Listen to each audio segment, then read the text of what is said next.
capítulo 13.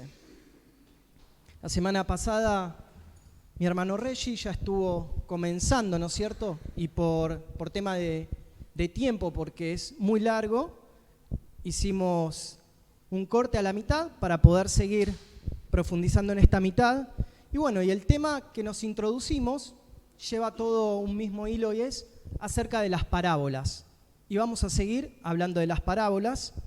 Así que el tema es el mismo, excepto en el último título, que Jesús va a Nazaret, y ahí da un vuelco, ¿no es cierto? Deja el Señor ese escenario, deja ese cuadro, deja de hablar en parábolas y hace ese pequeño cambio, pero la estructura básicamente seguimos hablando de las parábolas. Y no sé si se acuerdan un poco para refrescar qué nos enseñó, qué significaban las parábolas. Nuestro hermano Rey, a ver, ¿tienen cuadernito? ¿Virome? ¿Cómo se enseñó el pastor? ¿Sí? ¿Celu? Bueno, las parábolas eran imágenes, algo de la vida cotidiana para reflejar verdades y profundidades bíblicas, ¿no es cierto? Yo acá mientras buscaba encontré una frase que dice: son historias terrenales con un significado celestial. Entonces eran verdades cotidianas del diario vivir de las personas, de los agricultores, de cualquier tipo de persona, de los pescadores. Entonces Jesús, detrás de esa figura, detrás de esa enseñanza, quería plasmar un principio y una verdad bíblica, ¿no es cierto? Y apelaba a este recurso, ¿por qué? Porque uno, ante la imaginación, ante lo visual, es más factible que le quede el mensaje impregnado, impreso, ¿no es cierto?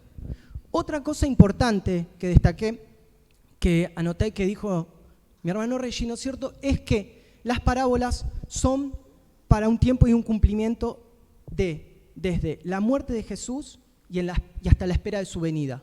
Entonces, tienen ese periodo de, digamos, que es utilizada la parábola, es desde la muerte de Jesús hasta la venida de nuestro Señor. Entonces podemos decir que es para los discípulos en ese tiempo y para nosotros también hoy, en esta actualidad, el uso. Sigue vigente hasta la llegada del Señor.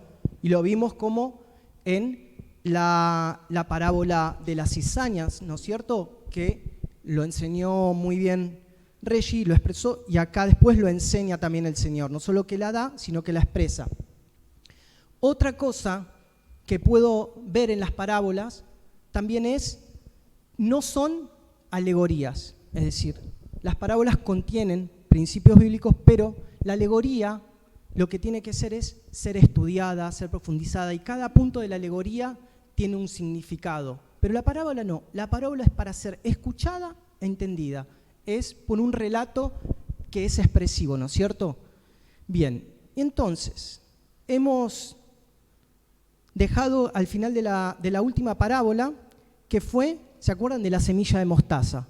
Hablamos de la parábola del sembrador, luego la explicó Reggie. Hablamos de la parábola también del sembrador, del trigo y la cizaña, y también todo el relato y todo como lo fue explicando y exponiendo, ¿no es cierto?, qué significaba cada punto y cada cosa. Ahora, y terminó con la semilla de mostaza. Vamos a continuar ahora con la parábola de la levadura. Y acá hay algo significativo con este grupo de parábolas, con la del sembrador, con la de la cizaña y con la de la levadura. Tienen que ver, cuando el reino es instaurado sucede algo, viene algo que contamina. En el sembrador, el reino de los cielos representaba el campo. ¿Y qué era lo que contaminaba? La cizaña. Después teníamos la del grano de mostaza, ¿no es cierto? ¿Qué era? Era el reino de los cielos como el árbol, y venía algo que contaminaba.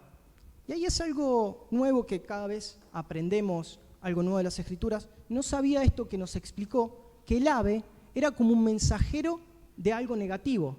Entonces, el reino de los cielos era el grano de mostaza y venía el ave, ¿no es cierto?, y no era una connotación positiva cuando anidaba, sino como algo negativo.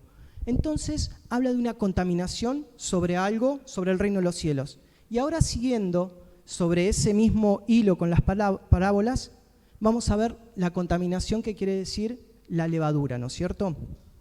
Vamos al 13:33. mientras se los puedo ir leyendo hasta que lo coloquen. Mateo 13:33. Dice, otra parábola les dijo, el reino de los cielos es semejante a la levadura que tomó una mujer y escondió en 3 medidas de harina hasta que todo fue leudado.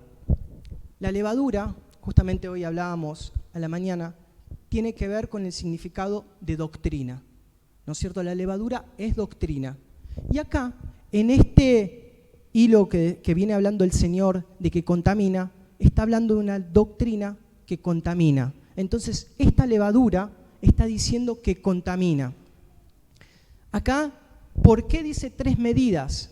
Bueno, justamente hoy lo hablábamos temprano, ¿no es cierto? ¿Por qué pudo ser 3 medidas? No es que el Señor está dando una receta, sino que acá hay 3 mensajes diferentes, ¿no es cierto? Va dirigido a alguien. Jesús con esto quiere captar, con esta figura, la atención de alguien en particular.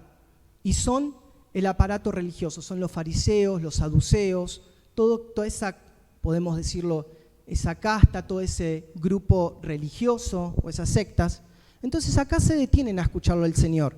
Y el Señor, acá lo que está diciendo con esas 3 doctrinas sería, la primera es dirigido al grupo de los fariseos, una de las partes de la levadura. La otra es a los saduceos y la otra es a los herodianos. ¿No es cierto, Gustavo? Que hoy nos enseñaba nuestro pastor. Entonces hay 3 doctrinas y lo que quiere el Señor es hacer hincapié, bueno, la levadura pasada ya tiene, ojo, le dice a los discípulos, con contaminarse con esta levadura, con esta doctrina que ellos tienen. Jesús dice, yo soy el pan de vida, Jesús es lo puro. Ahora quieren contaminar lo puro con otras cosas, quieren, sí, así sería contaminar la palabra. Entonces, ¿qué hacen los fariseos?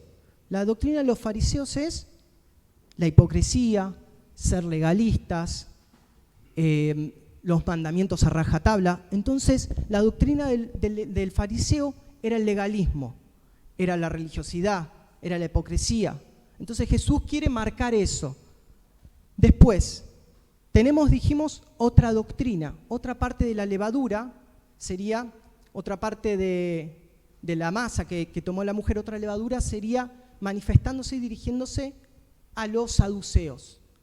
Los saduceos lo que querían hacer, a ver si hoy Gus me corregís más o menos si estamos bien, eran ellos como que no tomaban los milagros, no tomaban la resurrección de Cristo y tampoco ni milagros, ni resurrección, ni tampoco creían en los ángeles. Entonces era esa su doctrina, pero estamos viendo que Jesús, como le dice en la parábola del trigo y la cizaña, ¿quiénes dicen lo que iban a cegar al final de esa siega? Dice que los ángeles de Dios. A Jesús, al comienzo del ministerio, ¿quién estaba? O cuando nace Jesús, los ángeles. En el ministerio de Jesús estaban los ángeles.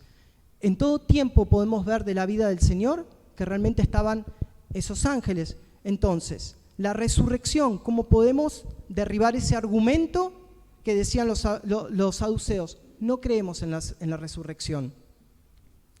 Acá hay un versículo que está en 1 Corintios que el apóstol Pablo dice, si mi predicación no está la resurrección de Cristo, tiene que estar la resurrección de Cristo, vana es mi predicación y vana es vuestra fe. Entonces estamos viendo que ese argumento que tenían los saduceos, como el Señor lo derriba, ¿no es cierto?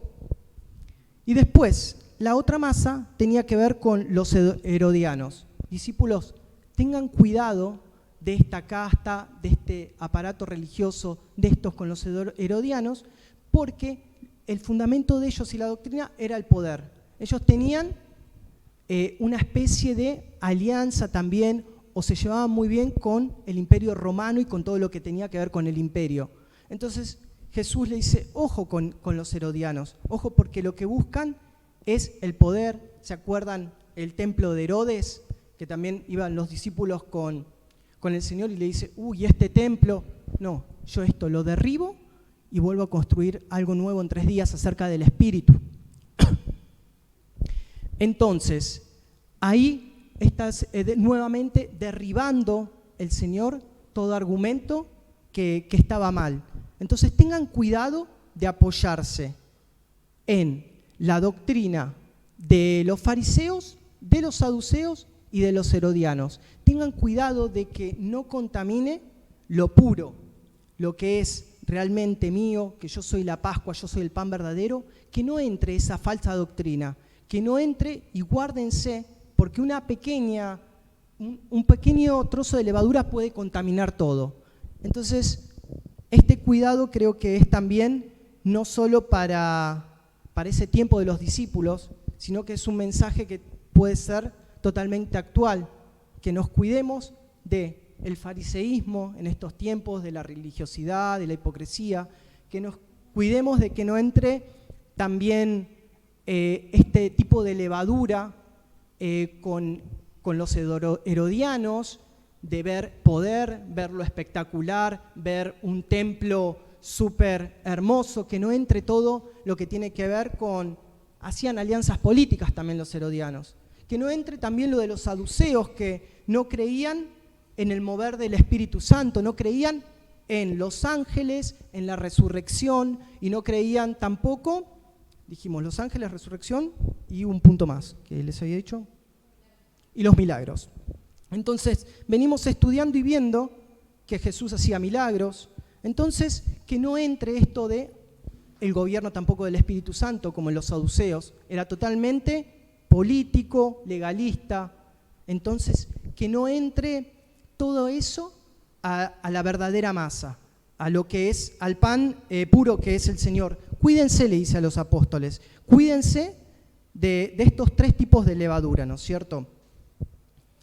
Después, vamos al 13:34, el uso que Jesús hace de las parábolas. Bueno, acá ya lo vamos a leer, pero ya lo hemos explicado un poco. Todo esto habló Jesús por parábolas a la gente y sin parábolas no les hablaba. O sea, acá está dando como algo total, ¿no? Pero sabemos que Jesús enseñaba con la predicación, enseñaba de otras formas también que no sean exclusivamente las parábolas, ¿no es cierto? Pero dice luego en el 35, para que se cumpliese lo dicho por el profeta cuando dijo, abriré en parábolas mi boca, declararé cosas escondidas desde la fundación del mundo. Entonces, ¿para qué hablaba también el Señor en parábolas? Para que se cumpliese lo que ya estaba anunciado acerca de Él, acerca de lo que iba a hacer y cómo se iba a mover, ¿no es cierto? Vamos al siguiente. Jesús explica la parábola de la cizaña. Bueno, ese es el relato del 36 al 44 y refrescamos un poco, esto ya lo vimos el estudio anterior, ¿no es cierto? Que va a haber un campo donde estaban los que sembraban la semilla y el malvado que sembraba la semilla de cizaña. Y la cizaña, como nos decía Reggie, es algo que puede contaminarte, es algo que por ahí es insignificativo, una poca cantidad, pero que en abundancia puede contaminar y puede ser tóxico e inclusive llevarte a la muerte. Me había pegado eso y también lo vi, hoy lo refresqué en un video del trigo y la cizaña, no sé si se acuerdan que lo estuvimos pasando en el tiempo de la cuarentena, donde había todo un campo y había un agricultor y muestran el campo y lo ven a primera vista y eran todas las mismas espigas, pero se acerca una y dice, ¿saben qué? No se diferencia, pero ¿cuándo se diferencia la cizaña del trigo? Cuando el trigo empieza a tener peso acerca del fruto, entonces empieza a inclinarse por el fruto, empieza a inclinarse y la cizaña se mantiene erguida y parada. Entonces, y cuando la tocas también es como una espuma vacía, pero tocas el otro, lo que es el trigo, y realmente sentís el grano, es consistente. Entonces, también la cizaña va a hacer diferencia del trigo ¿Con qué? Con el fruto. Y la enseñanza nos dice, bueno, los que estaban sembrando querían arrancar la cizaña. No, le dice el Señor. Acá rescato también otro punto que les dice en el anterior, en el 13:28, en la anterior vez vimos, Señor, ¿quieres pues que vayamos y le arranquemos? No sea que arranquen también el trigo. Entonces eso nos manda a tener paciencia ante la injusticia, ante la cizaña que hay en la iglesia. El Señor le dice, deja crecer juntamente lo uno con lo otro hasta la siega. Y en el tiempo de la siega, yo diría a los segadores, recoged primero la cizaña, y bueno, la cizaña iba a ser arrojada al fuego y al horno, ¿no? O sea que va a llegar un tiempo donde el Señor solo va a encargarse con sus ángeles, como dice la palabra, de hacer justicia entre lo injusto y lo justo, entre lo impío y el recto. Entonces el Señor mismo va a hacer esa justicia y va a llegar ese tiempo, ¿no es cierto? Y es el cumplimiento de la palabra. Como siempre venimos diciendo, hoy es el último día, es lo que se acerca. Entonces, como en un momento se cerró la puerta del arca, en un momento el Señor va a decir, es tiempo de cegar, y va a recoger la cizaña del trigo y separarlo. Y los frutos van a estar ahí, como en el ejemplo que le daba del grano, ¿no es cierto? Vamos ahora a la parábola, no dice parábola, pero el título dice La perla de gran precio, 13, 45 y 46. También el reino de los cielos es semejante a un mercader que busca buenas perlas y que habiendo hallado una perla preciosa, fue y vendió todo lo que tenía y la compró. Acá me arrojó luz, inclusive aprendí algo nuevo mientras veía al comentarista y lo estudiaba, que uno, claro, piensa que soy yo el que encontré el tesoro, el que adquirí el campo, el que fui y vendí todo y compré, ¿no es cierto?, ese campo. Pero acá me lo muestra de una forma diferente. Entonces siempre pensé que era yo el protagonista, y no. La verdad es que, dice, el reino de los cielos es semejante a un mercader, y ese mercader es el Señor, y el comprador es el Señor, y el campo es el mundo. Entonces dice que va y compra porque halló buenas perlas. Y las perlas, ¿saben quiénes somos? Nosotros, cada uno de ustedes, nosotros en el mundo. Y el que nosotros no tenemos ni siquiera dinero para empezar y para comprar, pero el que pagó la deuda, el que pagó por esa perla, por precio de sangre, cada uno de nosotros, y por cada vida y por el mundo fue Él. Entonces, ahí cambia la perspectiva de este pasaje, ahí se da vuelta. Entonces, Él es el que compra, el mundo es ese campo, y realmente las perlas somos nosotros. Entonces ahí adquiere otro significado este pasaje. Acá nos está enseñando entonces del valor con el cual nos compró su Hijo a precio de sangre. Entonces nos cambia un poco la perspectiva que yo tenía con respecto a este pasaje. El siguiente es la red, del 47 al 50. Asimismo, el reino de los cielos es semejante a una red que echada en el mar recoge de toda clase de peces, y una vez llena la sacan a la orilla y sentados recogen lo bueno en cestas y lo malo echan fuera. Así será al fin del siglo. Saldrán los ángeles y apartarán a los malos de entre los justos y los echarán en el horno de fuego, y allí será el lloro y el crujir de dientes. Bueno, esta parábola es similar a ¿cuál? Si lo vemos. Es muy paralela y muy similar a la del trigo y la cizaña, ¿no es cierto? Sigue la misma línea, un poco más resumida, pero también en lo que hace hincapié, y cuando la palabra hace hincapié y muestra varias cosas, quiere decir que hay algo importante. Entonces, acá el Señor le dice en el 49, así será el fin del siglo. Saldrán los ángeles y apartarán los malos de entre los justos. Entonces, en esa red, aquellos que han pescado, les gusta pescar, hay la red, o también hay un medio mundo, que cuando lo tirás en el río, en cualquier lago o en cualquier lugar que sea para pescar, cuando recoges esa red y ese medio mundo, sale de todo. Sale mojarras, bagres, viejas del agua.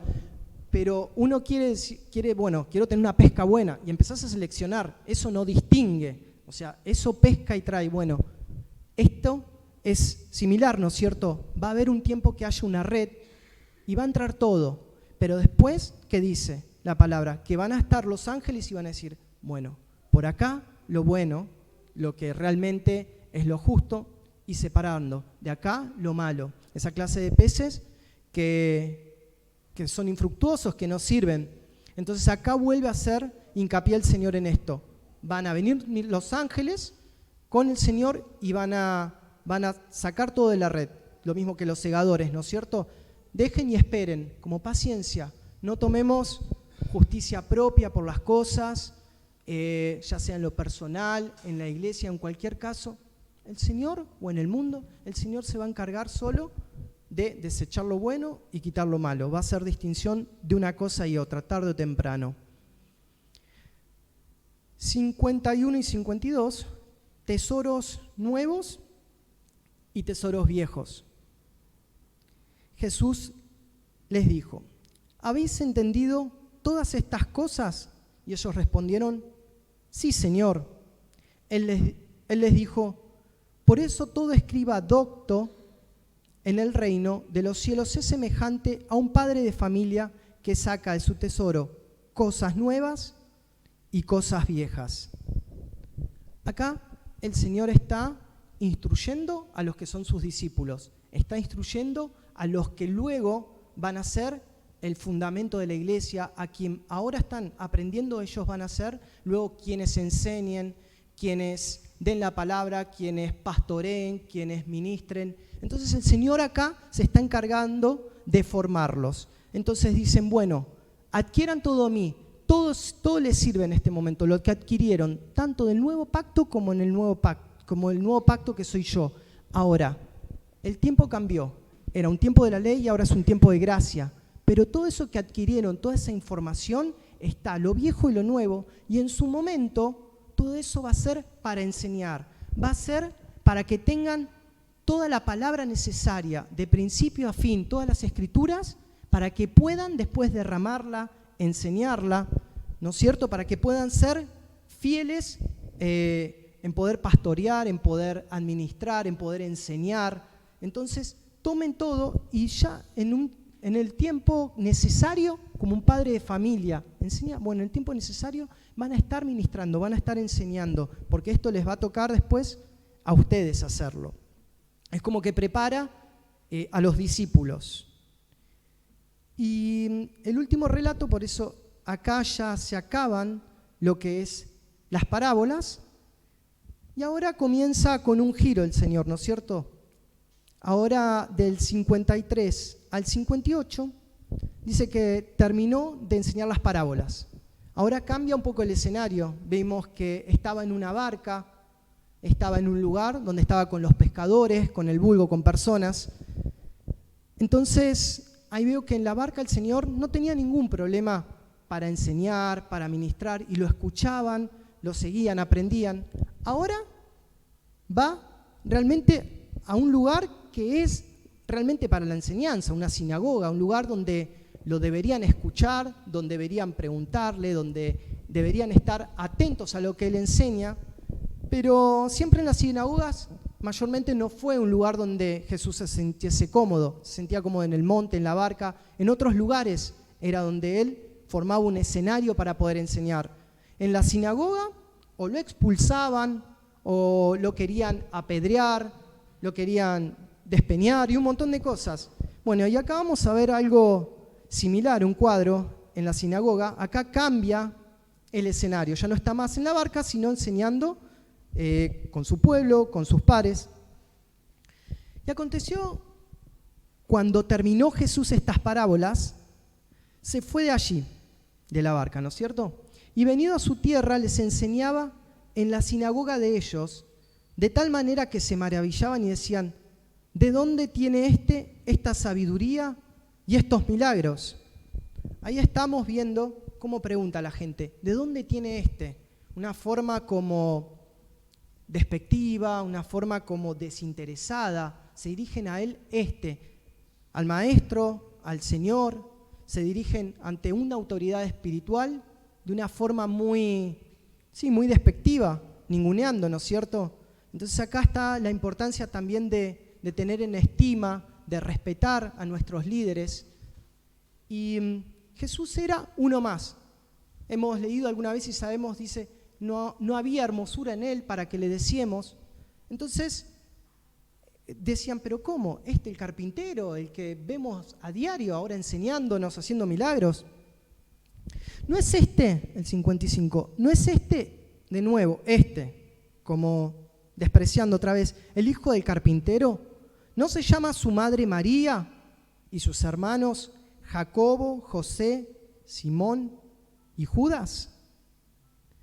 Acá encontramos un punto también importante que derriba los argumentos del catolicismo, ¿no es cierto? Que dicen que María fue virgen y que no tuvo hijos y que fue siempre virgen. Acá saca ese mito, acá derriba ese argumento y lo dice bien claro. No es para que vayamos a pelear y a contender, pero cuando un católico nos discute, bueno, Mateo 13:55, léanlo, más claro, la Biblia es la misma para todos, así que dice que era el hijo de María. Y otra vez, como les decía, acá otra vez, de forma como despectiva, ¿no es el hijo del carpintero?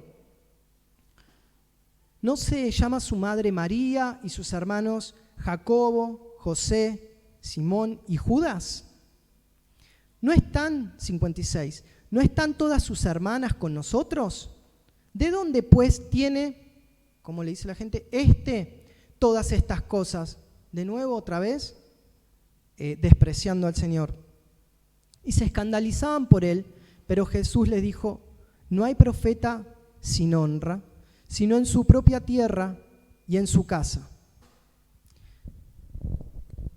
Otra característica que vemos, Jesús era carpintero, tenía familia, estaba en el vulgo, o sea que no había nada especial o algo súper sorprendente para que dijeran, ay, aquel es el Hijo de Dios, o iba, no sé, con una luz especial, con una aureola, o iba levitando. Nada, era alguien común, alguien más. Entonces, desprestigiaban eso, esperaban a Dios o ver al Hijo de Dios con algo, pero sorprendente y espectacular. Y Jesús, Dios, estaba en un siervo, haciendo cosas cotidianas, sirviendo con su oficio en la carpintería, estando con sus hermanos, con sus hermanas, se movía pero de forma totalmente normal, natural, por así decirlo. Entonces, a veces también esperamos que alguien de Dios, o el ungido de Dios, o el siervo de Dios, se vea por cosas espectaculares y podemos verlo, identificarlo por el diario andar, por su oficio, por cómo está con su familia, por cosas cotidianas y sencillas. Bueno, el Hijo de Dios, el Señor, se movió en esa sencillez también. Entonces, por eso no podían encontrar en él a Dios, porque esperaban algo como espectacular. 57, y se escandalizaban de él, pero Jesús les dijo, no hay profeta sin honra, sino en su propia tierra y en su casa. No era reconocido para los suyos, para su tierra, no podía hacer cosas porque no lo reconocían. Y no hizo allí muchos milagros a causa de la incredulidad de ellos. O sea, el Señor no pudo manifestar todo su poder, toda su gloria, un montón de cosas que había para mostrar. ¿Por qué? Porque no querían creer. Entonces, como venimos hablando, y a veces que no haya ninguna raíz de incredulidad en nosotros, ¿no es cierto? Entonces, que podamos creer en el Señor para que realmente pueda hacer morada, para que realmente se pueda quedar, y no que se tenga que ir porque no creemos. Hubo un pueblo, ¿no es cierto?, de la mujer esta del pozo, que dice que le dijeron, Señor, quédate. Y cuando se quedó, dice que ahí, después de un tiempo, hizo muchos milagros porque realmente querían que se quede, querían verlo, querían conocerlo. Pero lo que nos desafía acá, las parábolas, me encanta que el Señor hace un púlpito, un lugar para poder enseñar, algo común y corriente, algo que podemos tener a diario, una barca, ¿no es cierto? Entonces cada uno tiene una barca, tiene un lugar donde se mueve cotidianamente para poder enseñar las enseñanzas del Señor, y con parábolas, con algo sencillo, con algo práctico, con algo donde son verdades profundas, celestiales, llevarlo a algo que todos lo puedan entender. Es eso, creo, lo que me está dejando, lo que nos dice este mensaje. Y no en una sinagoga, no tenés que estar en un lugar, ahí al Señor lo echaban. Así que por medio de estas parábolas, de este mensaje, podamos atesorar lo que el Señor nos ha hablado, nos ha enseñado por medio de las parábolas. Y bueno, hasta ahí el relato del estudio.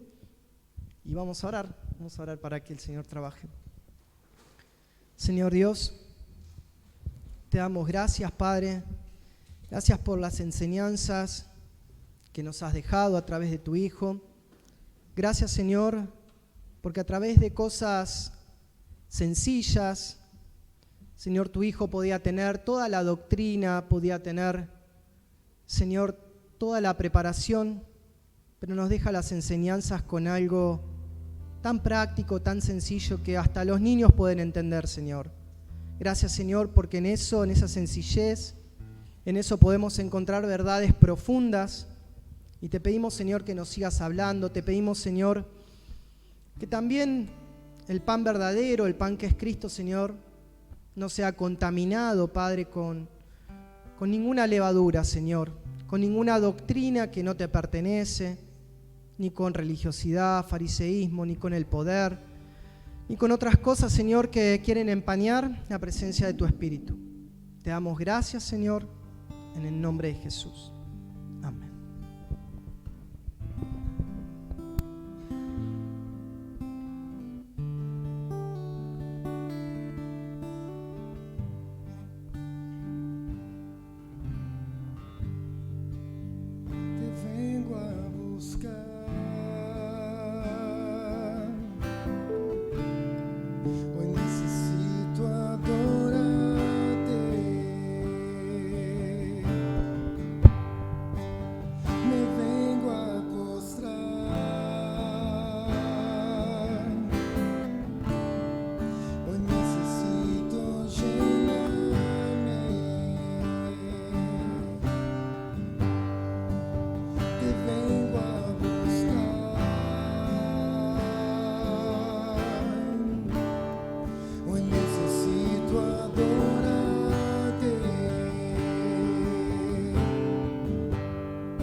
¿Cuántos queremos ser llenos en este momento?